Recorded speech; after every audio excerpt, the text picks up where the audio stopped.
Yo,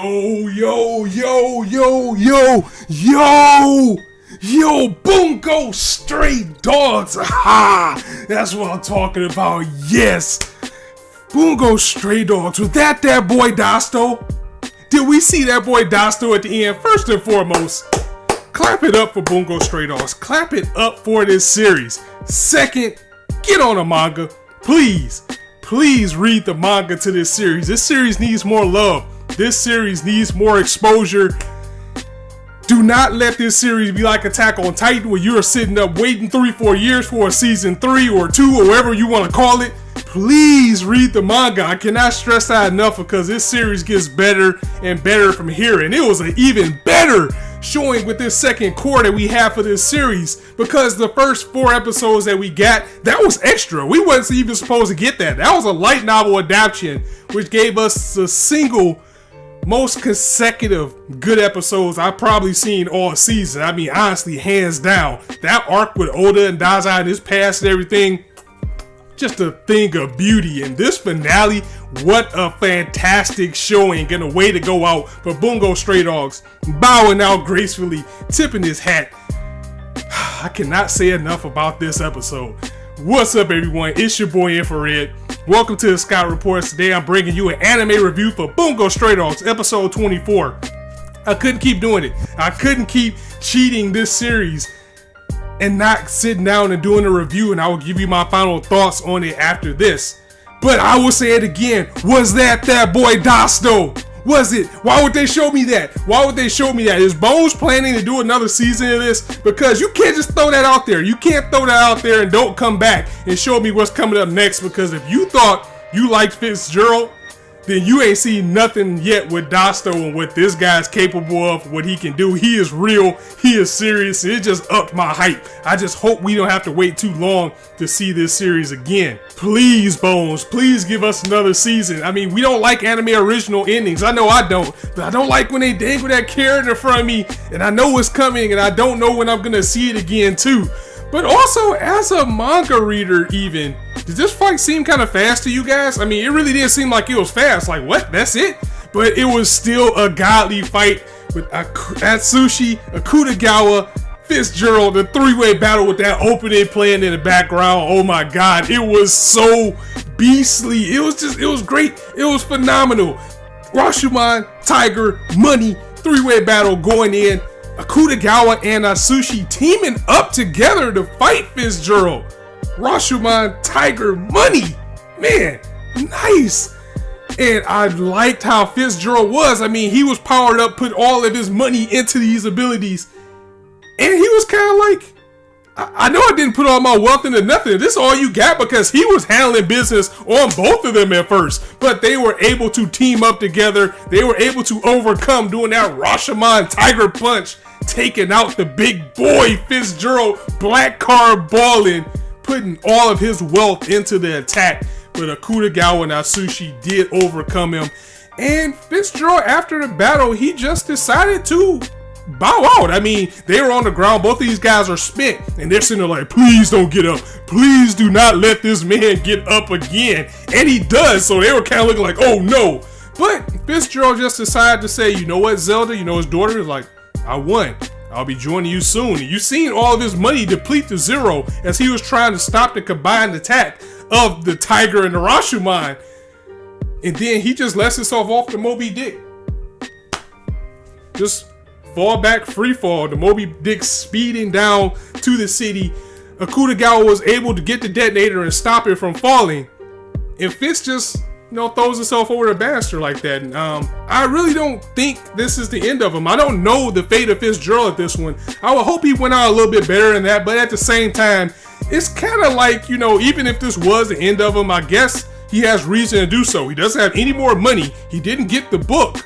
And, his daughter's dead. And he's like, well, now I can see you again.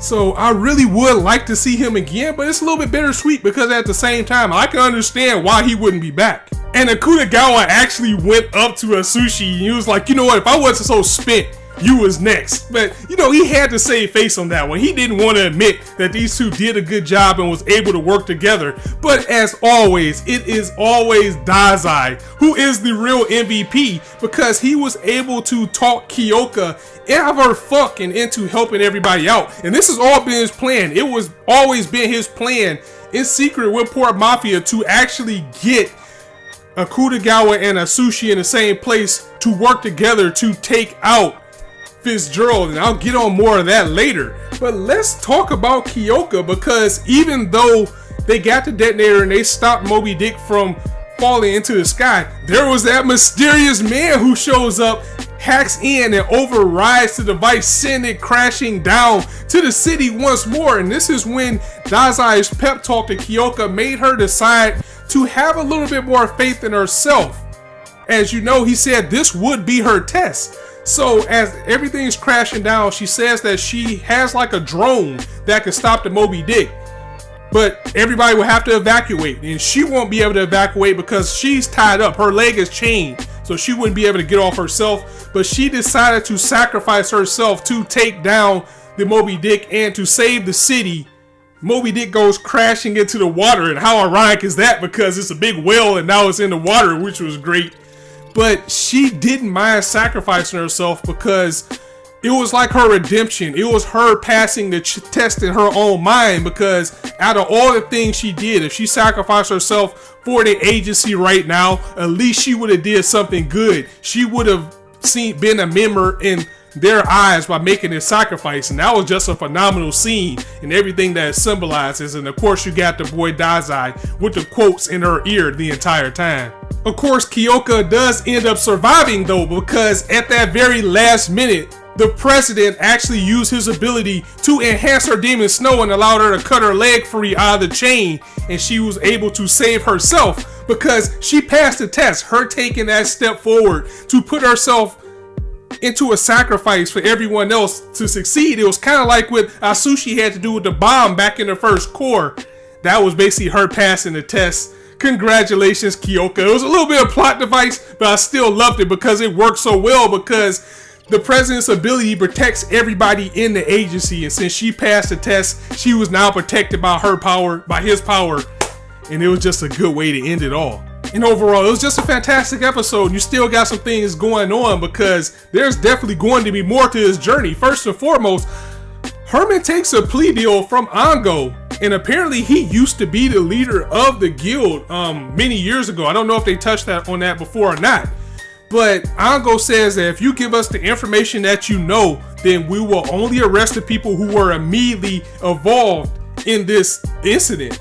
Also, the rest of the members that we met from the guild this episode, they say that it's an uprising going on within the guild now that they don't have their leader in Fitzgerald. Somebody else is going to try to take power, so they're going to get together and try to stop this uprising per se, because they have a mole in their midst. And that mole actually end up being Hawthorne, because remember, he said he's going to try to save Margaret on his own power. However, that power that he decided to find was this man Dasto with the ability called Crime and Punishment. Like, how can you not get hyped for that? That just sounds like that is going to be a scary ability, and I cannot wait for you guys to see what that is capable of.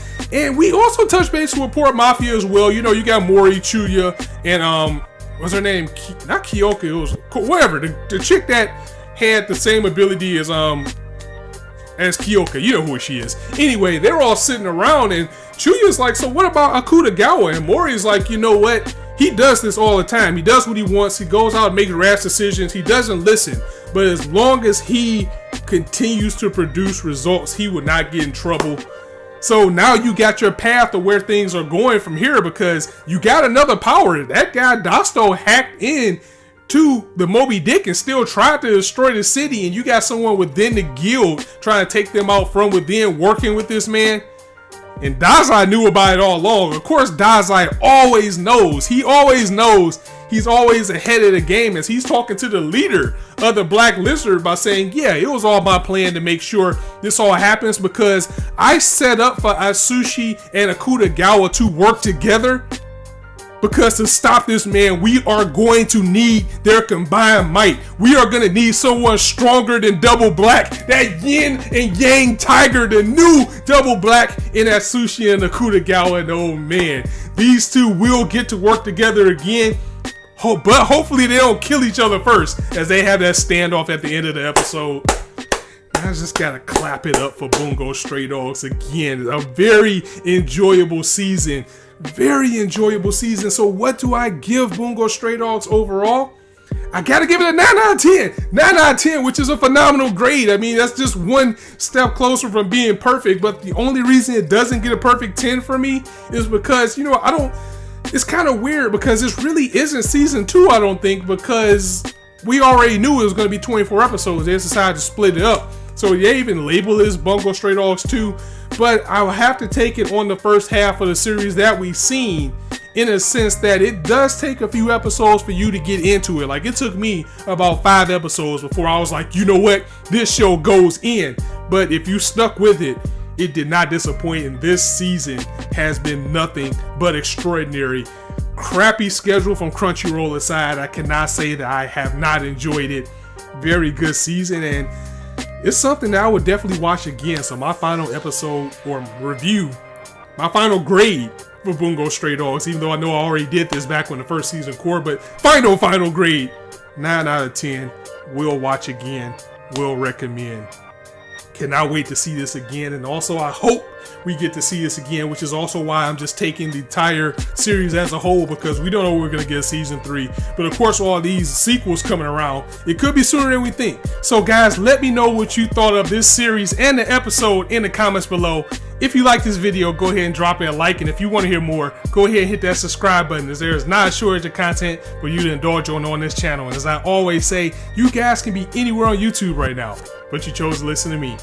I really appreciate that, so thanks for stopping by. On that note, it's your boy Infrar-Ed signing out. See you soon.